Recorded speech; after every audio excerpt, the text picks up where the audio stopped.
I was born a girl, I was born black, and I was born to 2 alcoholic family parents. I was strapped right then. Not only 13 years old, not knowing about having a baby, I didn't even know about sex, so the street taught me. I was hearing gunshots and patching on people's bodies. That's why I wanted to become a nurse. I knew how to patch on bodies and tie up gurneys and all of this at 12 and 13 years old. My brother would shoot the people, and I'd run back and do something to them to help them. And then when the ambulance and the police come, I take out running. But I still had to help for some reason. I didn't know why I had to help. But I know today. I come out of prison at 42 years old, and I went to get some help off of these drugs. And then to come back and fight this system. When I come out of the drug rehab in March 2003, then I went back to get my son that I showed everything that I knew. I showed him everything from prostitution to gang banging to drugs to everything you want to name. I showed it to him. So now I want to go back and show him I finally got something right.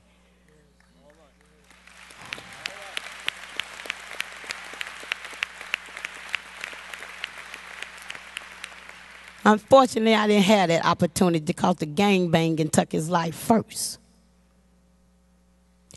Not only was I destroyed by it and angry by it, I couldn't blame that young man that put that bullet in his head. Right then, I couldn't blame him. But I'm going to tell you what saved me, and that's when I say I truly found God. What saved me is all the people that was at my son's funeral. It was over 300-400 people at my son's funeral. My son was 29 years old. How he know all these folks? Crying and slobbing and falling out. And, oh, Lord, the women's was falling out. But that showed me that my son touched some spirits. He touched some people. He touched some young folks. I remember when my son would call me at 1 o'clock in the morning, Mama, I don't care where they was at, what they was on, and what they were doing. They might have been getting ready to kick in the door, but they took a minute to call and say, Mama, please say something positive to this young boy. He's going through depression. 1 o'clock in the morning. So he was already out there doing the Lord's work. You do not have no specific place to be doing God's work. So I wanted to say this to these young people. Please start somewhere. I started in my living room. You can start on your couch. You can start on your porch. Don't go just picking out those that's supposed to be educated right now. And the reason I'm sorry, but the reason I didn't say school, church, and all that is because we stipulate ourselves to those places, and they always have stipulations of what we can't do. You got to start on your porch, in your living room, and in your community first, then you take it back to school. I'm sorry, I done went through this. I told them earlier, I'm finna through. I know she giving to me.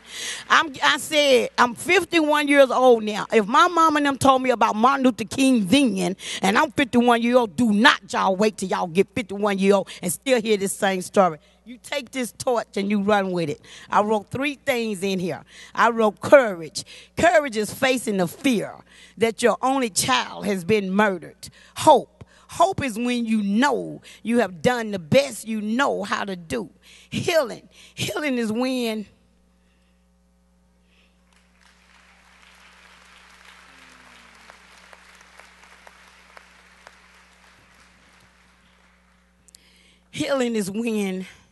you can forgive your enemy and still stand to fight for justice. I am Clemmie Greenlee from Nashville, Tennessee, and I couldn't save my child, but I can fight like hell to save yours. Peace.